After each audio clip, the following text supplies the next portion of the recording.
Bonjour, bonjour! Bonjour à toutes et à tous et bienvenue dans cette petite vidéo récap du deuxième jour de Free Agency 2021.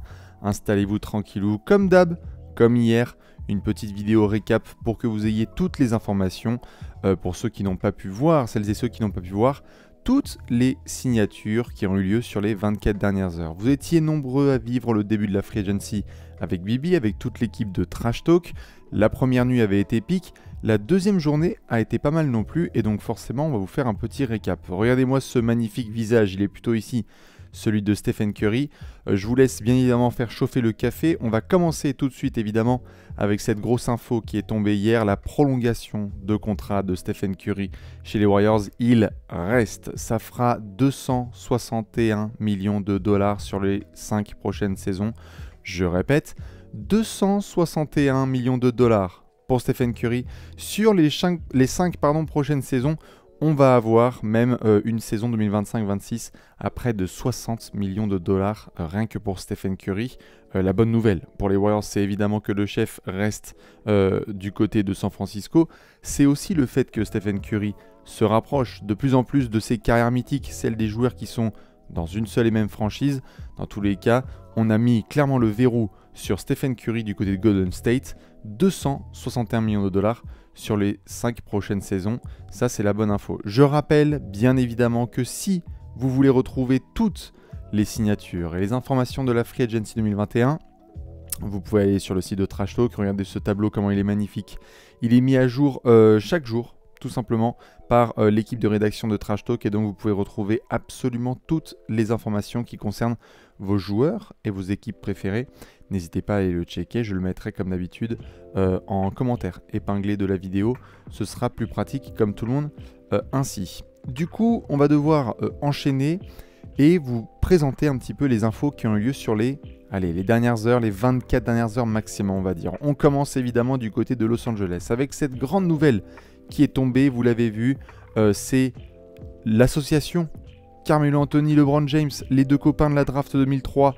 Ça y est, ils se retrouvent enfin en fin de carrière du côté de Los Angeles. Melo qui a accepté de venir chez les Lakers pour un an, et c'est même les Lakers aussi qui ont accepté que Melo y vienne pour un an. Il sera donc, comme d'habitude, à 3 points, prêt à sanctionner. C'était un des scénarios possibles, on ne savait pas si Chris Paul et Carmelo Anthony du Banana Boat allaient rejoindre LeBron en fin de carrière. Chris Paul a prolongé à Phoenix. Melo, lui, après avoir fait son retour en NBA du côté des Blazers, il a accepté de prendre une petite pige à Los Angeles, et donc forcément, ça a mis encore plus de buzz sur les Lakers. Anthony Davis, Russell Westbrook, LeBron James, Carmelo Anthony, Marc Gasol et d'autres petits garçons comme vous allez le voir. Mais en tout cas, la plus grosse info, c'était Monsieur Melo. Chez les Lakers, il n'y a pas eu que Melo qui a été signé dans la soirée, ça a été une grande soirée Lakers. Alors après, pour la qualité des noms, ça c'est chacun son avis, on en reparlera évidemment dans les 30 plus en 30 jours. Mais ce qui est sûr, c'est que Kendrick Nunn, lui aussi, il a rejoint le bateau Lakers. Il avait été relâché par le Heat après son bon début de carrière à Miami. Il venait d'y avoir de l'argent pour Duncan Robinson, pour Kyle Lowry, pour PJ Tucker. Donc merci Kendrick Nunn, il viendra booster le banc de Frank Vogel et des Lakers. Il sera aussi aidé par un autre sniper, c'est Monsieur Malik Monk qui a décidé de rejoindre les Lakers. On l'avait vu chez les Hornets, un peu décevant chez les Hornets alors qu'il était arrivé avec une très grosse hype en NBA, Malik Monk. Et bien même s'il a progressé à 3 points, le pari il est pris par Rob Pelinka, les Lakers. Essayez de voir si Malik Monk peut devenir un petit peu la torche humaine, le joueur, le sniper qui va être en sortie de banc et qui va rentrer des gros 3 points. Ce sera à surveiller. Dans tous les cas, c'était une des bonnes nouvelles côté Lakers. On avait parlé hier du fait que les Lakers avaient perdu Alex Caruso. Ils n'ont pas perdu quand même Talen Horton-Tucker. Il a été prolongé à hauteur de 32 millions de dollars sur 3 ans. Une bonne nouvelle pour lui, une bonne nouvelle pour les Lakers. Il y a du talent chez THT et donc il sera là lui aussi pour booster le second 5 des Lakers. Ça a été une grosse soirée Lakers. Bien évidemment, beaucoup de gens parlent de cet effectif qui est construit littéralement from the ground up. On a donc du LeBron, du AD, du Westbrook, du Melo, du Dwight Howard. On a parlé de Ken Bazemore hier, de Wayne Ellington, de Trevor Ariza. Bref, c'est vraiment monté de toutes pièces. Mais c'est ça aussi Los Angeles. Dans tous les cas, tous les jetons sont mis sur la table pour essayer d'aller chercher le titre. Il y a une autre franchise aussi qui a essayé de faire 2-3 mouvements, peut-être pas vers le titre, mais sur une franchise mythique qui a bien step up. On parle évidemment des Bulls. DeMar DeRozan est le nouveau joueur des Bulls. On avait parlé de Lonzo Ball qui rejoint les Bulls. On avait parlé évidemment de Alex Caruso. On avait parlé de Nikola Vucevic qui avait rejoint Zach LaVine il y a quelques mois. Eh bien, DeMar DeRozan est le nouveau joueur qui viendra dans le 5 majeur de Billy Donovan et des Chicago Bulls. Ça commence à faire un petit 5 majeur avec Lonzo, Zach LaVine, DeMar DeRozan, Patrick Williams et Nikola Vucevic. Ça a été un sign and trade qui a été acté entre les Spurs et les Bulls. Du coup, c'est Tadeusz Young et un futur premier tour de draft et 2 seconds tours de draft qui vont faire, eux, leur déplacement du côté de San Antonio. Voilà, on va voir ce que ça donnera pour les Spurs. Dans tous les cas, ce qui est sûr, c'est que DeMar DeRozan, on ne savait pas où est-ce qu'il est terminé. On avait parlé d'une potentielle association à Miami. On avait parlé du côté des Lakers. Finalement, c'est à Chicago qu'il tombe. Je crois que c'est pour plus de 80 millions sur 3 ans. Je crois, je vous ai pas mis les chiffres sous les yeux, mais je crois que c'est 85 millions de dollars sur 3 ans. Dans tous les cas, vous pouvez retrouver cette info aussi sur le site de Trash Talk. Ça a été la belle addition des Bulls. DeMar DeRozan a enfin une équipe. Et ce sont les Bulls de Chicago. Donc, décidément, le travail du management de Arturas Karnisovas, qui est donc à la tête des Bulls, commence à faire des étincelles. Il faudra compter sur les Bulls cette saison. Il faudra compter sur les Bulls dans les 30 previews en 30 jours. Je vous parlais à l'instant de nos amis les Lakers. Vous le savez, tout au long de l'année, on a dit que les finales NBA, ça allait être quoi? Pas Phoenix contre Milwaukee, mais plutôt les Lakers contre les Nets. Les Nets, ils n'ont pas gardé les mains dans leur poche. Ils ont vu ce qui se passait autour de la ligue. Ils ont dit très bien, on va renforcer notre équipe. Premièrement, James Johnson, vétéran que vous avez connu. Il vient de prendre un contrat d'1 an avec les Nets. On l'avait connu du côté de Miami dans beaucoup de franchises. Il était avec les Pélicans encore récemment. De la défense, de la polyvalence et un côté vraiment dur de James Johnson qui sera là pour peut-être reprendre un petit peu le rôle de Jeff Green qu'on a vu et qui la saison dernière et qui lui a décidé d'aller du côté de Denver. Les autres décisions des Nets, elles sont très importantes sur ce deuxième jour de Free Agency. Pourquoi? Parce que Bruce Brown, que vous aviez vu du côté des Pistons et qui a rejoint les Nets cette saison, eh bien, il avait été très très bon dans cette espèce de rôle de glue guy qui vient se battre au rebond offensif et qui défend très très dur. Eh bien, il prend une petite offre, la qualifying offer, donc à 4,7 millions de dollars. Attention à Bruce Brown sur le marché 2022, puisque là, littéralement, ce qu'il fait, c'est qu'il parie sur lui-même pour essayer de prendre un très gros contrat à l'été 2022. C'est bien joué de la part de Bruce Brown. Il va très certainement donner le meilleur de sa jeune carrière chez les Nets la saison prochaine. Ce ne sont ni James Johnson, ni Bruce Brown qui ont fait le buzz du côté des Nets. Attention, parce que ceux qui ne sont pas au courant, il y a un sniper de qualité qui a rejoint l'équipe de Steve Nash, Kyrie Irving et compagnie. C'est monsieur Patty Mills. Énorme signature pour les Nets qui récupèrent le shooter australien. 2 ans, 12 millions de dollars pour Patty Mills. On l'a connu quasiment toute sa carrière chez les Spurs. Il était passé rapidement par Portland, mais sinon, Patty Mills, c'était un petit peu un des derniers éléments des Spurs 2014. Il ne reste plus que Greg Popovich sur la photo. Patty Mills qui a donc quitté San Antonio pour rejoindre les Nets. Objectif, bague. Il avait déjà une bague avec les Spurs, Patty Mills, et il sera là, notamment en sortie de banc, pour venir sanctionner lorsque des joueurs viennent sur James Harden, sur Kevin Durant. Il y aura l'Australien dans le corner ou en tête de raquette pour entrer ces 3 points. Excellente signature pour les Nets. C'était à la bataille justement avec les Lakers. Donc Lakers et Nets, on continue à se renforcer, et avec les Bulls, pas trop loin. Attention les yeux, s'il y en a qui ne sont pas au courant de cette signature, je préfère vous prévenir parce que là, vous n'allez pas en croire vos yeux. 3, 2, 1, top chrono. Andre Drummond est le nouveau pivot remplaçant des Sixers. Je répète, Andre Drummond est le nouveau pivot remplaçant des Sixers.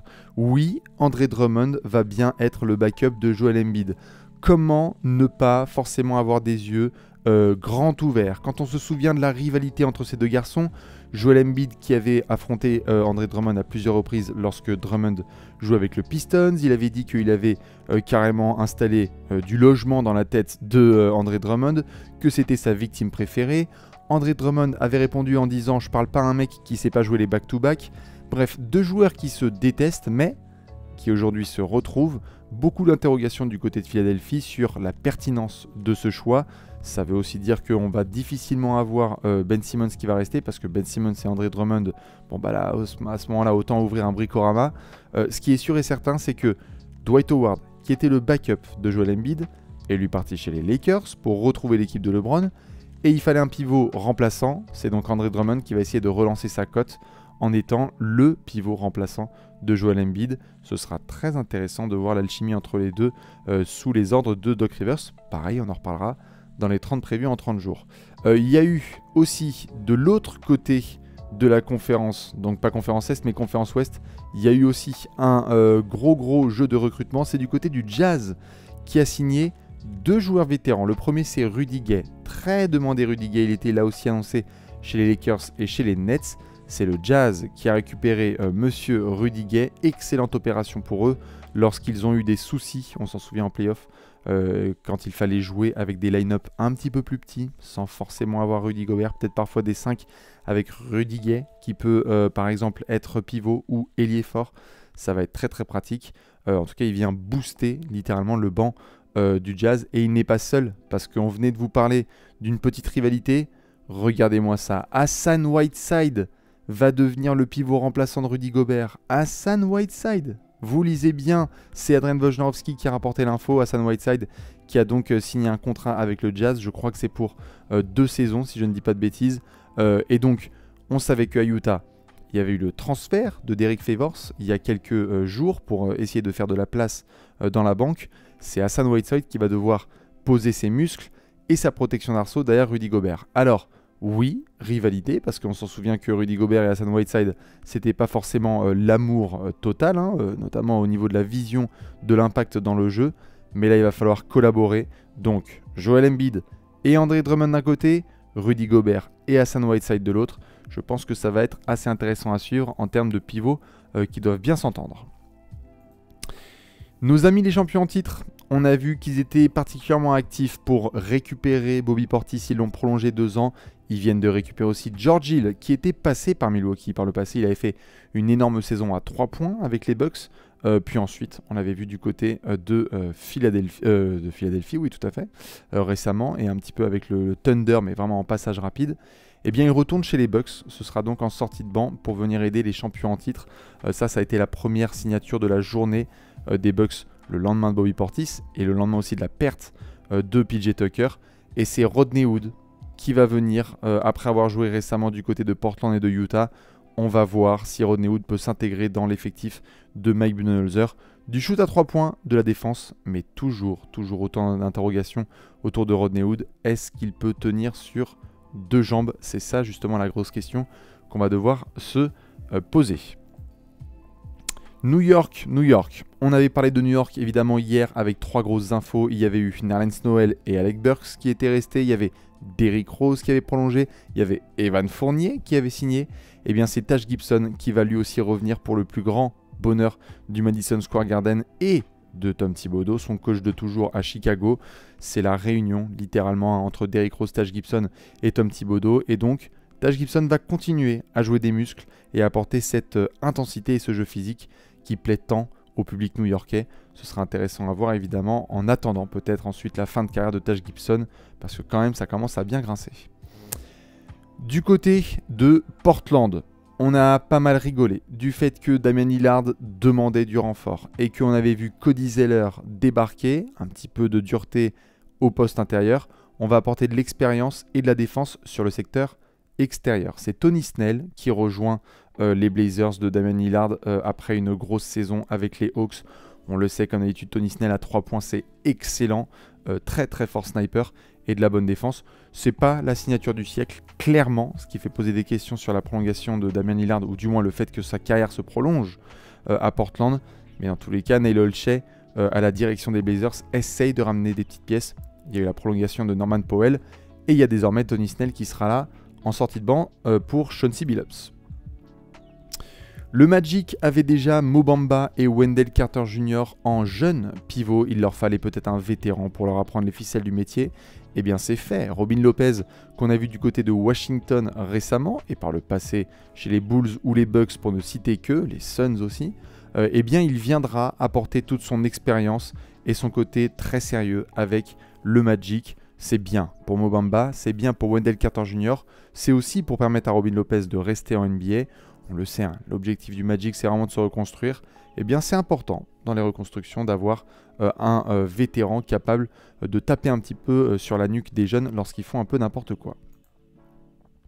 Les Warriors, après avoir récupéré Otto Porter Jr., pour ceux qui ne le savent pas, ils ont aussi signé Nemanja Bjelica, le Serbe, si je ne dis pas de bêtises, qui va donc pareil apporter son spacing. Gros poignet à 3 points, Nemanja Bjelica. Donc entre lui et Otto Porter, on sait très bien ce qui doit se passer. Curry, Draymond, et ensuite ça sanctionne dans les corners. On attendra Bjelica, on l'avait vu du côté de Sacramento récemment. Il devrait se régaler dans le système de Steve Kerr à Golden State. On finit enfin avec quelques petites signatures. Ish Smith qui rejoint les Hornets. Alors Ish Smith, on l'a vu absolument partout. D'ailleurs, c'est très simple. En signant avec les Hornets, Ish Smith vient d'égaliser le record all-time de franchise jouée et de maillot porté dans une carrière NBA. C'est la 12e franchise pour Ish Smith en carrière. On l'a vu à Washington récemment, on l'avait vu aussi à Détroit ces dernières années. Et bien après avoir été le backup de Russell Westbrook, il va essayer de montrer aussi 2-3 ficelles du métier à la Melo Ball, à Terry Rozier et compagnie. C'est bien. On vient de voir les Hornets lâcher notamment Devonte Graham, qui a été envoyé du côté des Pélicans. Et bien c'est Ish Smith qui va apporter un petit peu de jus et de la mobilette dans l'effectif de James Borrego. Bonne petite signature pour les Hornets qui seront eux aussi à surveiller comme d'habitude. Les Sixers, on avait parlé de Furkan Korkmaz qui avait prolongé hier pour 3 saisons et 15 millions de dollars.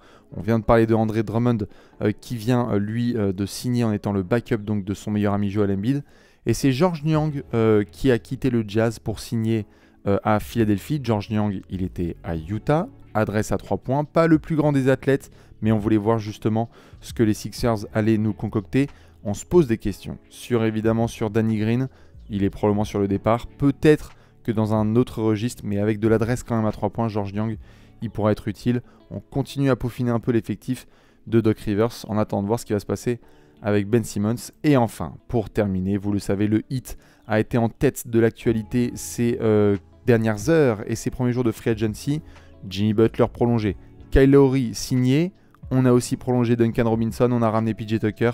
Eh bien, Markieff Morris, qu'on avait vu du côté de Los Angeles, chez les Lakers, viendra apporter sa belle barbe et ses biscottos sur le banc de Erik Spoelstra. C'est une belle signature pour le Heat qui va donc continuer à faire un recrutement façon Pat Riley, équipe rugueuse, équipe dure à jouer, équipe à la Knicks des années 90. Je sais que ça peut être blasphème pour certains, mais vraiment, elle transpire Pat Riley, cette équipe de Miami 2021-22. Elle sera évidemment attendue de très près dans la conférence Est et dans les 30 previews en 30 jours. Voilà pour les petites infos. Évidemment, je peux vous dire aussi qu'il y a eu d'autres petites signatures. Je ne les ai pas mis là en détail, mais on a eu On a eu du Abdel Nader qui, je crois, a été prolongé du côté de Phoenix. On a aussi Nathan Knight qui a signé du côté de Minnesota, si je ne dis pas de bêtises. Il y aura d'autres signatures qui vont tomber, mais comme vous avez pu le voir, cette Free Agency 2021, elle est vraiment maxi vitesse, hyper rapide. Les joueurs veulent être en vacances, on va régler ça en 3-4 jours. Donc comme d'habitude, et comme je l'ai dit tout à l'heure, vous pouvez retrouver toutes les signatures sur le site de Trash Talk. On attend Kawhi Leonard, on attend Victor Oladipo, Dennis Schroeder, on attend aussi pour Danny Green, André Iguodala et Kelly Oubre. Voilà, il y a des garçons qui sont encore disponibles et on verra justement où est-ce qu'ils vont atterrir. Dans tous les cas, moi, comme d'habitude, qu'est-ce que je vais faire? Eh bien, je vais vous souhaiter une très bonne journée, une très belle journée. La Free Agency continue. Je vous rappelle évidemment que ce jeudi à 13h, Alex sera sur le canapé avec Bibi pour commenter France, Slovénie, demi-finale des Jeux Olympiques 2021 à 13h. Je répète, à 13h, demi-finale des Jeux Olympiques 21, France, Slovénie, Luka Doncic versus Evan Fournier et compagnie. C'est absolument immanquable. On espère que vous allez être au rendez-vous bien évidemment. Et vous pourrez retrouver évidemment le reste de l'actualité NBA sur le site de Trash Talk et sur les réseaux sociaux. Je vous fais plein de gros bisous. Je vous attends évidemment dans les commentaires. Très bonne journée à toutes et à tous. Et à bientôt pour un nouveau point Free Agency. Des bisous. Ciao.